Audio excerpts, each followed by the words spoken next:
Hey, good morning, everyone. Welcome to Season 5, Episode 4 on the Roast West Coast Coffee Podcast. I'm Ryan Wolt, and this is the show where I bring you the stories of coffee professionals, entrepreneurship, and coffee education. Chris O'Brien, founder and head roaster of Coffee Cycle Roasting, is back this week to talk about cleaning the common coffee equipment you might have at home. I'm talking about cleaning the scales off your kettle or the inside of your coffee grinder. It can seem a bit daunting sometimes, especially early in the morning when you're making your cup of coffee. But after today's episode, it will be a much easier challenge to tackle. If you are in San Diego this week, head over to Pacific Beach and order Coffee Cycle's House Costa Rica Roast. I know that they are on their last few batches of that particular coffee, and after working with the green beans for the past several months, they've really dialed it into perfection. Coffee really represents a moment in time. For all the work that Chris and his fellow roaster Tim have put into the Costa Rica, in very short order, it will be gone forever. There will be future green coffee beans from Costa Rica, and even beans from that particular farm, Cafe Corazon, but this experience with coffee, this batch, which was impacted by the weather, the farmer, the shipping logistics, storage, roasting machine, and the capabilities of all the hands that touched it along the way, will never exist again. That makes coffee both tangible and yet something that will disappear into history, leaving nothing more than a collective memory of its existence, which I think is a really cool thought to hang on to this morning. Also really cool is subscribing to the Roast West Coast Coffee newsletter, which you can find online at roastwestcoast.com, and the link is in this show's notes. Today I'm drinking that very Costa Rica coffee from Coffee Cycle that I told you to go try earlier. It is a big, bold, dark chocolate and caramel flavor, and I think I taste an underlying note of fig. I've been drinking this same coffee for several months, and the recent roasts seem to have a complexity and a sweeter finish that I wasn't tasting early on. Like I said, head to the shop to try it, or if you're not in the area, you can still order this coffee for a very short time on coffeecycleroasting.com. Right now, I hope that you have your own cup of coffee, or you're about to slurp an espresso, or you are sitting in the sun sipping on a flash-chilled coffee, because it is time for yet another Coffee Smarter session with my coffee sensei Chris O'Brien of Coffee Cycle Roasting, all about cleaning your at-home coffee equipment.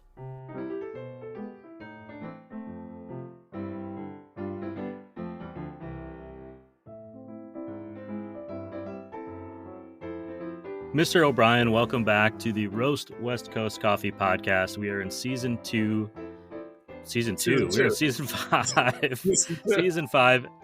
This is our second Coffee Smarter episode of the year. Obviously, I'm still trying to get caught up. I do need more coffee. I have been drinking a lot of coffee lately. I've got a new coffee column with the Coast News where I go around drinking coffee and then writing about it. So if anyone is listening, look for the Bean Journal on the Coast News. I came up with the name. I'm very proud of it. But I wanted to have you back to talk about something really important today. Is that column written by a has-been? No, it's a bot. It's a Twitter bot that retired after the recent sale of Twitter. I want to ask you about something really important today, which is cleanliness. How we clean our coffee equipment, things like our coffee grinder, our pot, our brewer, and how that cleaning can positively or improper cleaning can negatively impact our coffee experience. This is something I struggle with because I never really know for sure how to clean my grinder in particular, because it seems like grinds get caught in there. One of the side effects of having kind of a lower end burr grinder, but it's a little messy. And also, I guess, cleaning in between. I switch from one bean, one coffee to the next, sometimes daily. Should I be cleaning that every single time? Is it going to leave residuals? I'm expanding the scope of this question. So let's start with something more specific. How do I clean my coffee equipment, Chris?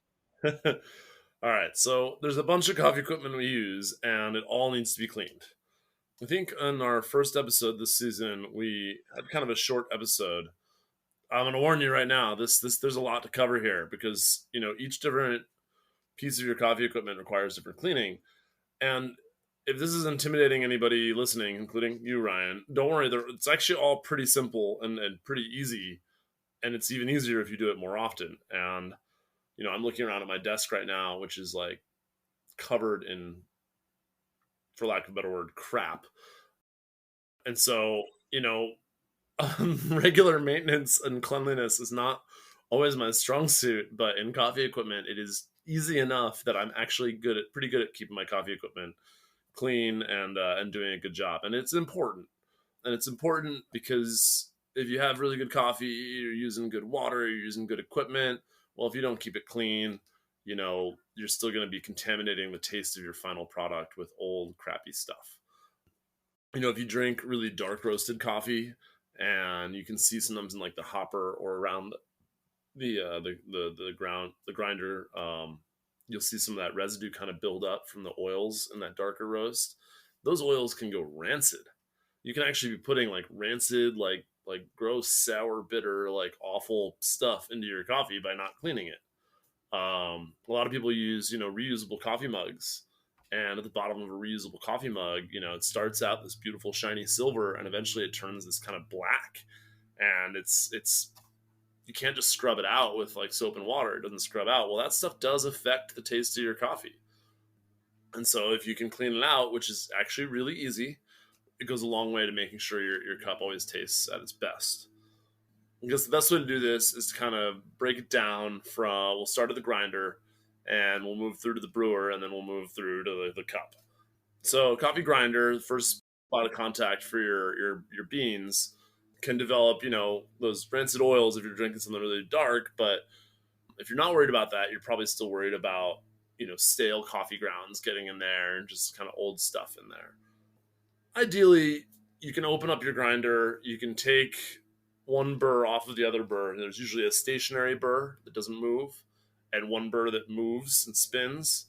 And you can take one burr off and you can just clean it. And you can just clean it with, a rag, towels, an old paintbrush, an old toothbrush, something like that, just to kind of get in all the little nooks and crannies. And it's usually not too hard. You said that you had an old, crappy, low-end grinder, right? Well, it's not old, but it's just it feels like the way that it's designed, it's functional and does a great job grinding, but maybe doesn't worry so much about the cleanliness or about making it easy to get in and clean it. So I can pull out the top part of the burr set, Yeah. and clean that, or I can take the hopper off and I can clean that separately. Yeah. But there's always grinds that get stuck kind of on the interior of the system that I really can't get to, Totally fair. because I think it was just designed to be, all enclosed. Totally fair. And one of the nice But things if I tap on it, sorry to interrupt, but if I tap on it, with my finger, those grinds will start dropping out underneath. So I know they're in there. Right. So, the nice thing about those lower end grinders is that they are actually pretty easy usually to open up and take the top burr off. And that's the main step that makes it really easy. And then from there, the best thing to do is just to stick a vacuum cleaner tube on there. If you have a shop vac, great. But if not, most vacuum cleaners, you can just take the tube and, and just suck out some of those grounds. When you're doing that, you want to be careful to make sure there aren't any small pieces, little springs or screws or anything that are loose that could potentially be vacuumed in. But if you take, a brush or paper towel or a rag and you kind of loosen up all the stuff that you can in there, and then you just hit it with the vacuum real quick, you'll get a lot of stuff out of there and clean up a lot of it. Not everybody, though, wants to tinker that much. Not everybody is like, this isn't, worth it for me. And then just as far as like day-to-day stuff, you might be worried that if you grind coffee one day, the next day, there's coffee grounds stuck in the grinder. So am I serving myself coffee that I ground yesterday, today? And there's a good chance that you are, especially with espresso grinders. The traditional design of espresso grinders have a lot of what we call retention, coffee grounds that get retained between the grinding burrs and the chute that they come out of, the spout. And those coffee grounds that are retained, the retention, get old and stale, and they don't taste as good as delicious fresh ground coffee, which is the whole point of owning a burr grinder. And so to get rid of that, what you can do is you can kind of purge some beans. You take a pinch or a handful of beans and you grind it in there so you have fresh grounds being retained. And obviously, this is not ideal. You're wasting coffee just to ensure that you have freshly ground coffee. But with a lot of grinder designs, that's really your only option. There are a lot of cool grinders out now that specialize in having zero or near zero retention. And they're especially useful for what we call single dosing, when you're weighing out your beans and then grinding those beans immediately, as opposed to filling a hopper full of beans and grinding for 5 seconds because you know that 10 grams grind in 5 seconds, or whatever the equivalency is. And single dosing has become much more popular as we are all more aware of the importance of accuracy in weighing out our grounds and precision in being consistent with that. So getting rid of that retention, yes, you can waste some coffee to get rid of that retention if your grinder is designed that way, which it probably is. But if you don't want to open up your coffee grinder to give it a deep clean every now and then, you can still do some good in terms of cleaning it and making sure that no oils are building up and nothing too gross is getting in there. And you can throw a cleaning product in there. They make Grinds is a brand of a cleaning product, Grindz, by the brand Ernex, I think. And if you throw Grinds in your grinder and grind it, it will help clean off the cutting edge of the burrs and kind of push through some stuff and loosen up anything that might be kind of sticking to the inside of the grinder. And then, of course, when you're done putting the grinds in there, you have to put some purge beans in there so you're not drinking the grinds cleaner product. Just to clarify, because I might not have known this had I not known you, purge beans are just like your literally throwaway beans that you throw in. They might be good beans, but they're beans you're putting into the grinder and running them through and throwing them away because they're just kind of pulling whatever's in there through with them. Right, they're pushing through that retention. They're pushing anything that would be stuck in that grinder through and replacing it with these purge beans that have become purge grounds. So you know that there's something halfway decent in there instead of cleaner. And then some people, and I've never actually done this, but I've definitely heard of it often enough that I'm sure it's viable, is to just clean your grinder by throwing rice in there and to grind rice as opposed to an actual cleaning product. And that rice will... And I assume you mean dried rice, not cooked rice? Yes, dried rice, not cooked rice. Just to clarify. No, that's a good idea. I mean, you don't want anyone calling the show being like, I don't know why it's all steamy in there and it's not grinding coffee anymore. Yeah, definitely dry rice. Yeah, I don't worry about people calling in to complain that much because I've listed your phone number at the shop as the show's number. That explains some very interesting phone calls I've gotten. I won't go into more detail than that, but they've been interesting. Okay, so throwing dry rice into the grinder is another option. Yeah, supposedly. I can't say I've actually tried it myself, but I do assume that it works. So after you're done cleaning your grinder with grinds or rice, after you vacuumed it out and brushed it out and all that, your grinder should be in pretty good shape. That being said, every now and then we do need to maintain the grinder by replacing the burrs. Most people and most grinders, they don't need to replace the burrs more than every fair number of years. And so sometimes it's actually even more worthwhile to replace the grinder than the burrs. I don't love replacing the grinder instead of the burrs because that's wasteful, and I don't like to waste things like that and create more electronic waste. But it is an option for people if you've really cheaped out on the grinder, and it might be a good excuse to upgrade your grinder if you feel like the burrs have worn out due to age. But if you have a halfway decent grinder, it's usually very easy to get replacement burrs, and it's not that hard if you're already opening up the grinder to clean the burrs. It's just another couple screws to remove the burrs from what you've opened up already and to just screw in some new burrs. I think the hardest thing about that process is like remembering to keep the manual and where you put it in like some random drawer somewhere so you can look up what screws to remove.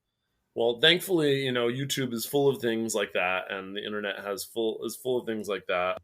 There's some brands of grinder that are actually really excellent for things like that. Baratza is very well known for making grinders that are user friendly in terms of modifications, repairs, and replacing parts.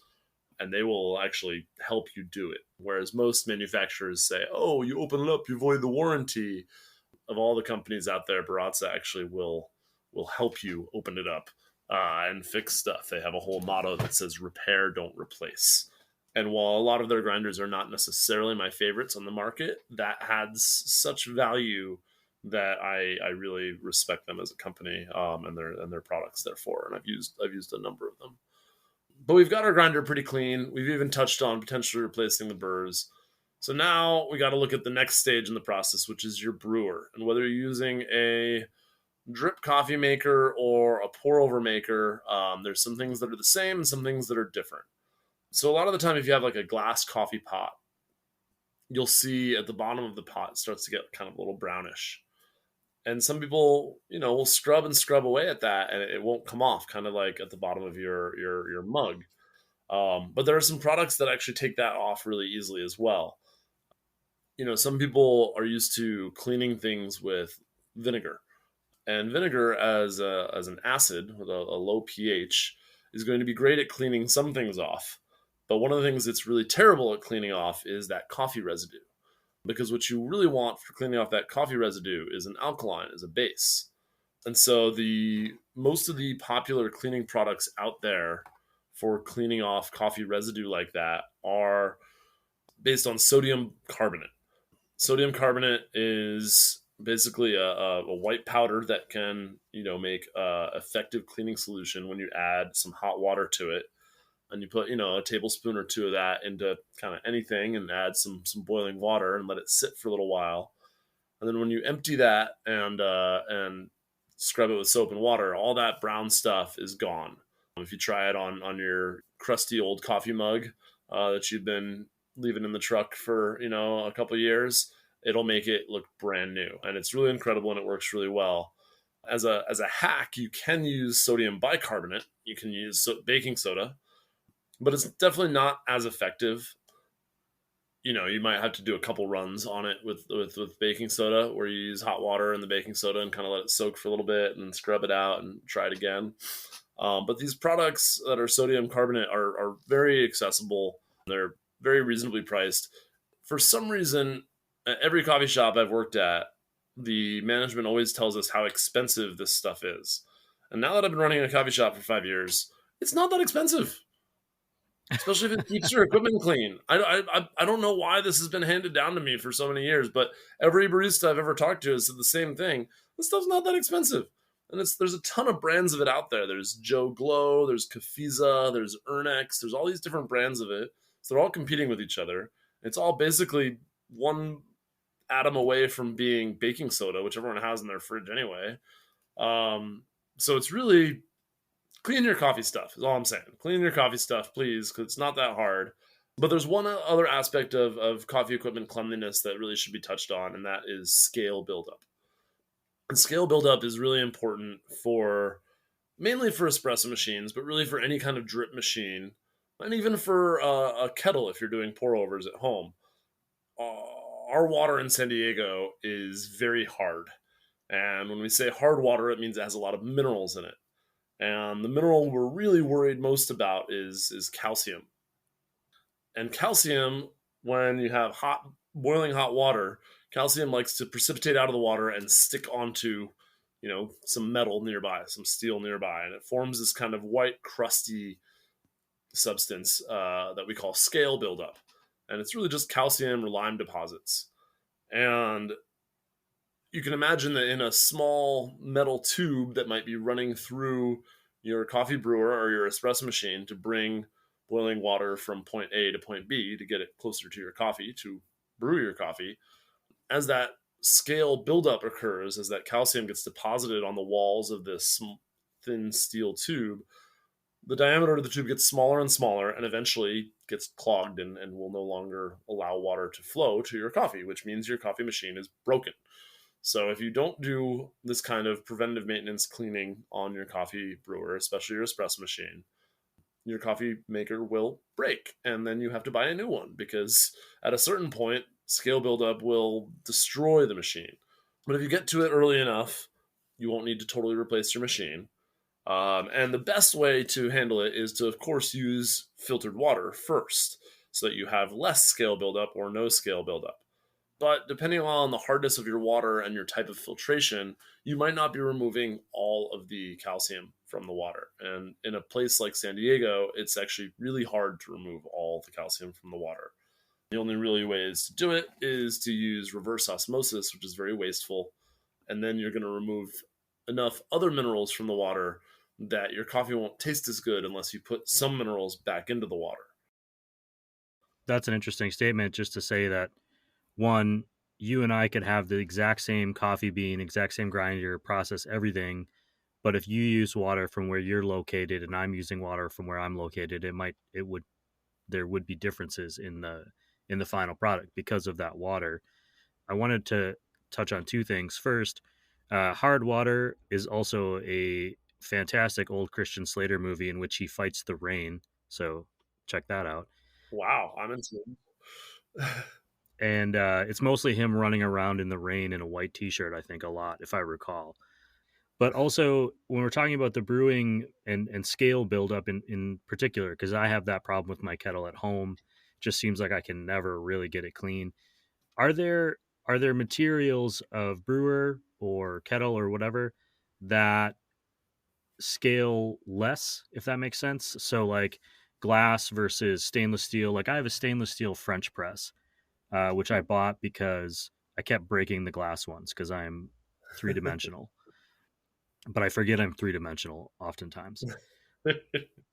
But like for example, like I have a Hario V60, brewer that doesn't seem to scale, but it could just be because it's white and I can't see the scale as much. But are there different? Does the scaling impact all materials kind of similarly, or can I avoid that or prevent it to some extent simply by choosing a different material for my brewing product? Does that make sense? Chances are if you're going to be heating up water, there's going to be materials in the device you're using to heat up the water that are going to acquire scale buildup. So as far as I'm aware of, there's no real way to totally avoid it other than by, cleaning up your water in the first place. And, beyond just scale buildup, I mean, cleaning up your water in the first place is going to make a better cup of coffee. So, much as it might be nice to say, oh, can I just shortcut this whole thing and just have something that doesn't have scale buildup? Well, it's good. It's a good reason to pay attention to the water in the first place if you weren't doing it already. I am guilty of having made my coffee with tap water for many years because I sometimes am lazy. And I said, you know what? I'll get used to the taste. And I did. And, my coffee, it does taste better now that I don't do that. Mind blown. Honestly, I just assumed you were pouring bottles of Fuji water into your kettle every morning. I just assumed that was kind of what was happening over there. That's the second time Fuji water has come up in 48 hours for me. And is that even still a thing? I have not seen one of those little square bottles in forever. I have no idea. I can't honestly say that I've bought a bottle of water in a long, long time. That was always kind of like, stop using bottled water and you'll save the environment. Happy Earth Day, by the way, everyone. It was recently. And it feels like I don't know anyone who's bought a bottle of water in like a decade, and yet all of our problems are similarly the same. It almost feels like we've just kind of gone the other way. We don't make bottles of water anymore, but there's a gajillion. Everybody, like I have 2 or 3 like reusable water bottles, and it feels like every time I go to the store, I kind of want to buy another one. It just feels like I've replaced that. Still, 2 or 3 is much better than hundreds and hundreds a year, but I don't know who still is buying bottled water. I guess emergencies or places where the water isn't safe. I'm not sure.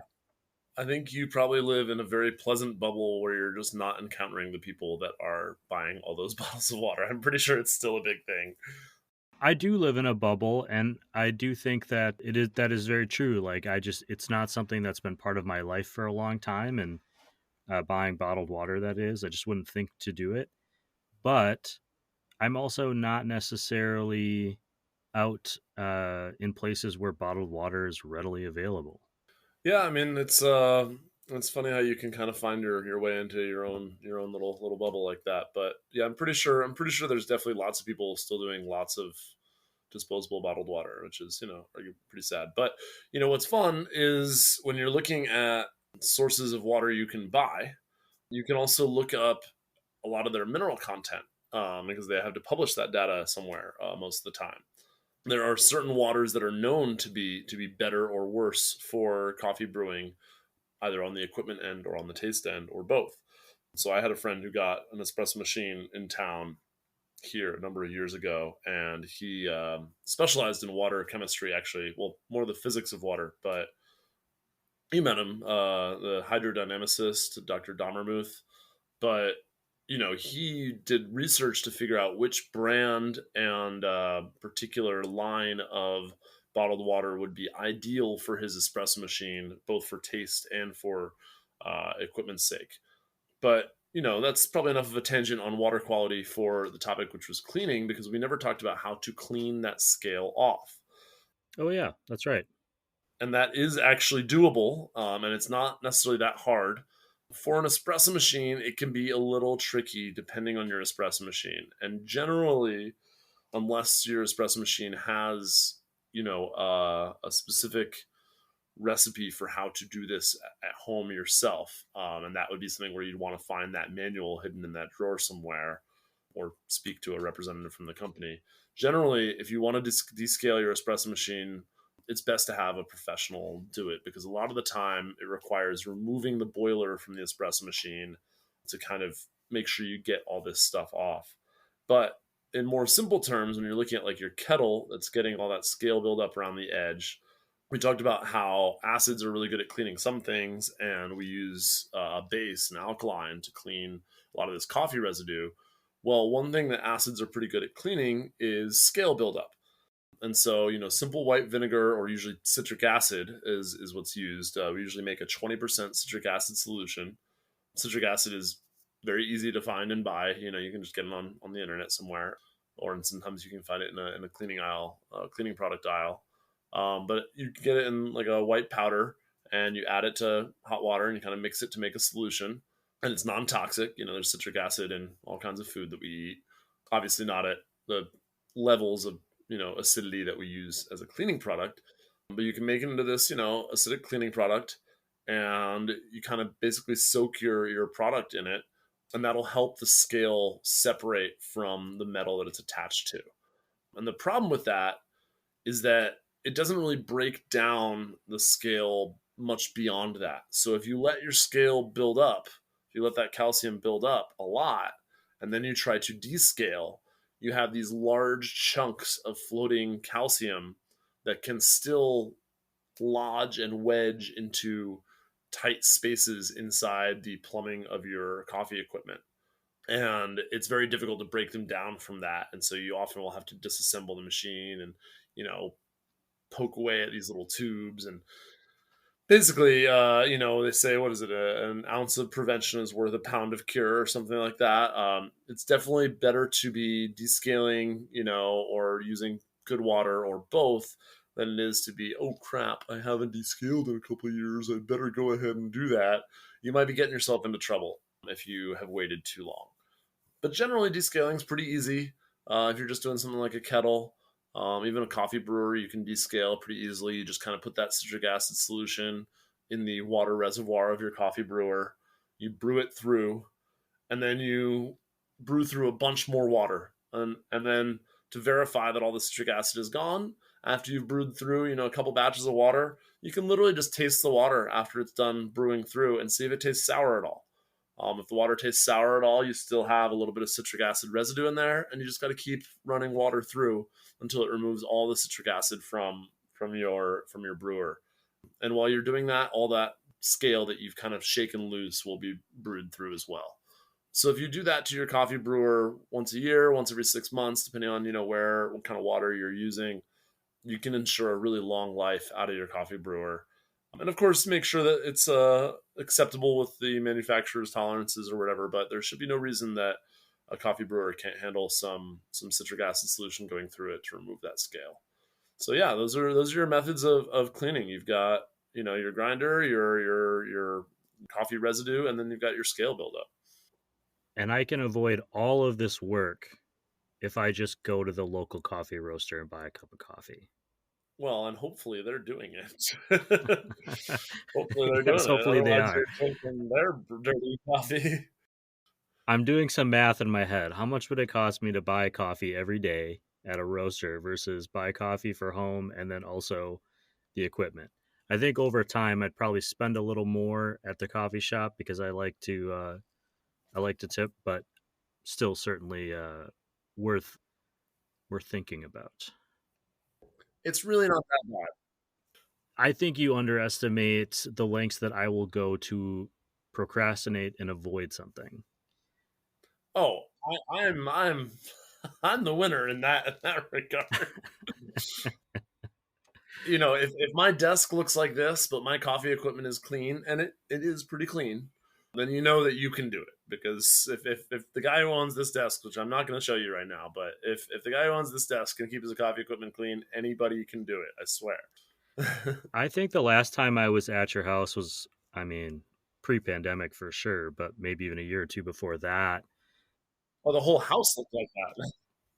Yeah, I remember not because it was like dirty, but because there was I think 12 bicycles in the living room and they were like surrounding a couch. So if you sat on the couch, there'd be a bike behind you on both sides and then leaned up on the table in front of you. It was either bikes, science fiction books, coffee equipment. There just was no room. And I remember that vividly. It's gotten better. There are still a lot of bikes. You should send some of those bikes my way. I could use a new bike. We did this thing last week where we got to know you a little better, and I'd like to continue that trend. Rapid fire answer No. of questions. Yes, my theme this week is food, so I'm gonna throw these at you. Just don't think about it. Just answer. Ready? I guess so. Lay it on me. All right. Taco or burrito? Burrito. Salsa or guac? Guac. Pizza or pasta? Pizza. Cereal or oatmeal? Pizza. Favorite former employee that's on this video chat with you?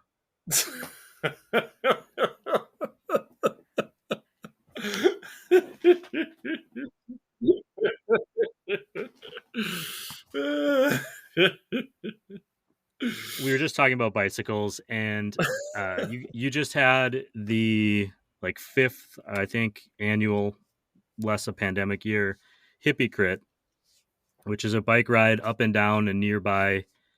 I'm going to call it a mountain, but it's a hill called Mount Soledad through a bunch of different beautiful routes overlooking the ocean and through Pacific Beach and La Jolla. And I'm wondering how and why are bicycles kind of important to you and to the that so much so that you integrated them into the brand of your company, and which is really a lot of who you are. Wow. That's I'll try to be concise. I don't drive, and I'm not, totally opposed to driving necessarily. I, kind of didn't get around to it, and then by the time I did, I had kind of formed some opinions about it that, I just I thought it would be a good opportunity to have discussions like this with people because it's sort of a talking point, right? Like, oh wow, you're almost 40 and you don't drive. And a lot of it, is that I think that we take driving for granted.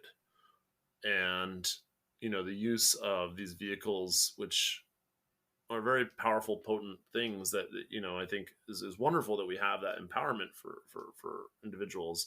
I think we really take it for granted, and we take it for granted in the safety aspect. We take it for granted in the environmental aspect. But at the end of the day, we just take it for granted. And, the question I usually pose people is when you're out driving, from point A to point B, in your average daily amount of driving, do you feel like every other driver that you've seen on the road during your average daily driving, do you feel like every other person that you've seen driving deserves to have their driver's license and be able to drive every day? And I've never found anyone who said said yes. And so, it started kind of that way, which was, that you don't really hear about people failing their driving test and never being able to drive. Like, but at the same time, there are probably more people that do drive that probably shouldn't be allowed to drive all the time than there are, right? So it's kind of a thing that I think I want people to think about more, is the privilege of being able to drive. And the bicycle for me was this wonderful privilege that the stakes were a lot lower and the gains were a lot higher. And what's very cool is that as I've grown and gotten older, still doing this thing, I've learned so much more about what the bicycle can be and can do for people all over the world.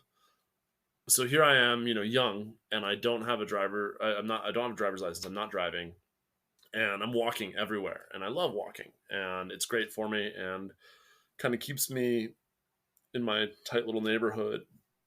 And I can use public transportation. I can go places and do what I need to do. And especially nowadays, with like Lyft and Uber, it's very not limiting at all.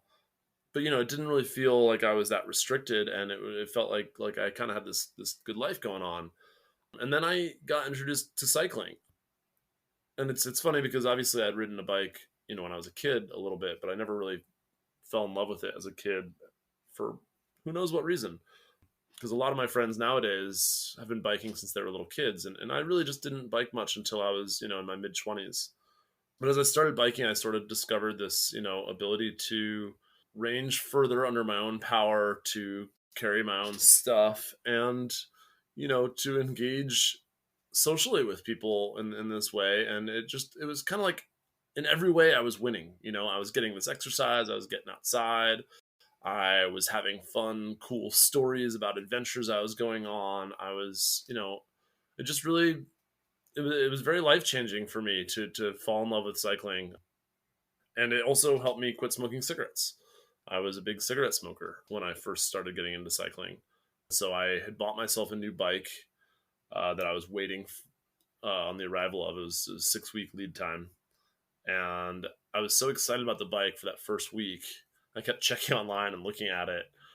I was so excited about the day it was going to arrive, and I kept checking the arrival date, and it was the same every time. And I was so excited about that day that I decided, you know what? If I choose that day to quit smoking cigarettes, I'll be excited about the day to quit smoking cigarettes rather than dreading it. And that's how I quit smoking cigarettes, was being excited about getting a new bike. And I'll tell you, it's a lot easier to bike long distances when you're not a heavy cigarette smoker. It's also easier to afford new bicycles when you're not a cigarette smoker. Yes, that has definitely been a nice benefit. That's definitely not a cheap habit. Well, I know that cycling is something that you're passionate about, and there's a great community of cyclists who come to your shop, and it's actually how you and I met, so I certainly appreciate cycling as well. Yeah. And I appreciate that you were willing to share a little bit more about your life and let us get to know you a little bit better. It only took 200 episodes. How many did I say last week? Yeah, I think we're around 200 now. No. Pretty sure you can tell how much more nervous I am to talk about myself and that than I am about coffee. Well, I'm always pushing your boundaries, Chris. But I do appreciate the coffee knowledge as well, and I thank you for coming back and helping us get coffee smarter. I know we're going to do it at least one more time this season, and I'm really looking forward to it. And thanks for being here, and I'll see you soon, bud. Thank you, Ryan. Appreciate you.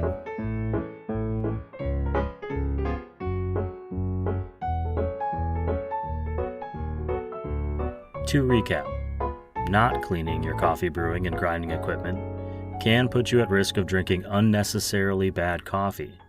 Stale coffee grounds caught in the grinder or leftover oils from previous brews can taint the coffee that you're planning on drinking today. Luckily, with some very chill effort, like purging your grinder chute with fresh beans, or using a cleaning product like Grinds or Rice for those who are, like me, looking for alternative cleaning options, can make a huge difference. I learned today that you need a base or an alkaline chemical like sodium carbonate, and not an acid like vinegar if you want to clean coffee stains from your mug or brewer. Another option is sodium bicarbonate or baking soda with hot water. When you're brewing your coffee, keep in mind that the mineral content in the water will impact the flavor that ends up in your mug. So if you decide to use filtered water one morning and tap water the next, your coffee might taste differently, even if you do everything else exactly the same. I also learned that Chris does not, as I expected, dump fancy bottled waters into his kettle every morning. He sticks with water from the tap. Mostly I do too, although sometimes I up my game with water from the Brita filter in our refrigerator. And I, for one, am glad that Chris doesn't use bottled water, for more than just coffee reasons. Based on recent studies, only about 5 to 6% of the 46 million tons of plastic discarded in the United States annually gets recycled. That's 46 million tons every single year. Bottled water makes up a decent chunk of that. I was way wrong about people not drinking it anymore. Apparently, bottled water sales have been going up every year since the day they were introduced. More than 60 million empty bottles of water are thrown away worldwide. Every day. Every day. That is insane. More than 35 billion bottles of water were thrown away just in the United States in 2020. So please, skip the bottled water. Finally, that movie I mentioned with Christian Slater was called Hard Rain, not Hard Water. And it also starred Morgan Freeman, Dennis Quaid, and Minnie Driver. I'm going to post the trailer in the newsletter on roastwestcoast.com because I believe that it might be a reflection of art in its purest form. If you have questions that you'd like answered on a future Coffee Smarter episode, please send them to the show on Instagram at roastwestcoast. And if you want to see what coffees Chris is serving at Coffee Cycle, head to coffeecycleroasting.com or follow the shop on Instagram at coffeecycleroasting. Chris will be back next week to tackle cowboy coffee and to make some suggestions for improving your coffee experience at the campsite this summer. And later this season, Siri Simran Khalsa of Lofty Coffee, Jared Hales of Hasea Coffee Source, and Ryan Sullivan of Mostra Coffee will be joining the show as Coffee Smarter experts. Later this week, I'll drop the third interview of the season with Ian Nelson of Doma Coffee, based up in Post Falls, Idaho. And if you missed it, go back and listen to the last episode with Carol and Eric Blanchet of Talking Crow Coffee Roasters. Talking Crow features decaf coffee as their primary offering, and on that show, we get into the reasons why. You can find that episode wherever you listen to this show, or you can stream it at roastwestcoast.com, and paid subscribers can check out the new column, The Bean Journal, which details what and where I'm drinking coffee. Last week I featured the experience at Communal Coffee in Oceanside, California. Thank you for listening to the show today, and thanks to my industry partners, many of whom will be making many more guest appearances on this show in the near future. Ignite Coffee Company, Mostra Coffee Company, Steady State Coffee Roasting, Coffee Cycle Roasting, Camp Coffee Company, First Light Whiskey, Zumbar Coffee and Tea, Cafe La Terre, Maria Coffee, and Cape Horn Coffee Importers. This episode of the Roast West Coast Coffee Podcast has been written, produced, and recorded by me, Ryan Wolt. I hope this show has found you happy, healthy, and with at least enough sanity and coffee to make it through the day. And please, always tip your baristas, and be sure to drink good coffee.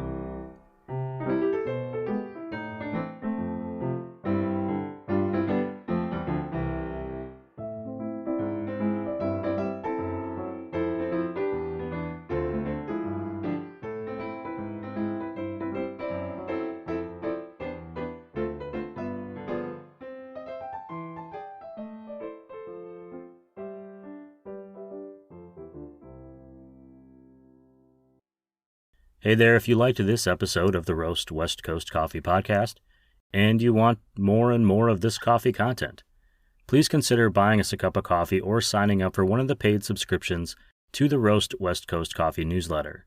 That'd be really cool, and with enough subscribers like you, we'd be able to focus on creating coffee content all day, every day. Subscriptions are a great way to show appreciation for this show. Just head to roastwestcoast.com to subscribe or leave a tip. Thanks for listening, everyone. I like beer.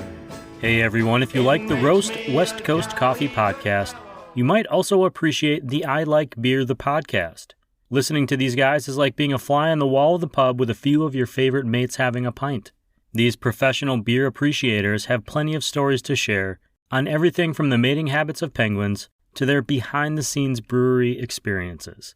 Check out the I Like Beer the podcast wherever you are listening to this show about coffee, or head to ilikebeerthepodcast.com.